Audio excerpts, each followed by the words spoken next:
Bonjour à tous. La Bible est un livre qui nous parle de Dieu, de son action en faveur des hommes.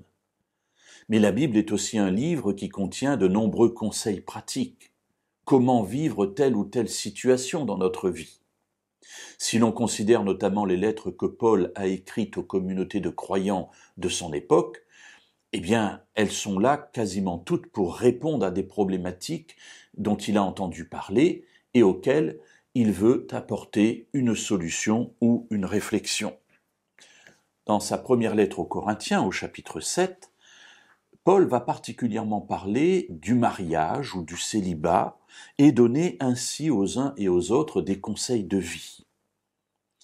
Et on devine au travers des conseils qu'il donne les questions qui sont posées. Une des questions sous-entendues à l'époque, c'est voilà, moi j'étais, on parle ici d'un milieu païen, les Corinthiens, moi j'étais païen, j'adorais les idoles, et je me suis marié avec une personne, et puis voilà que maintenant j'ai découvert le vrai Dieu, le Dieu créateur, le Dieu de la Bible, le Dieu unique. Que dois-je faire de mon conjoint qui, lui, ne partage pas mes idées? Est-ce que je dois m'en séparer, puisqu'il est païen, et Dieu nous demande d'être saints? Que dois-je faire? Et sans doute que, soit par des personnes, soit par des courriers, cette question est parvenue à Paul et il y répond dans ce chapitre 7. Nous lirons, si vous le voulez bien, à partir du verset 12 et nous resterons pendant 3 jours sur ce sujet. Si un frère a une femme non croyante et qu'elle consente à habiter avec lui, qu'il ne la répudie pas. Et si une femme a un mari non croyant et qu'il consente à habiter avec elle, qu'elle ne répudie pas son mari.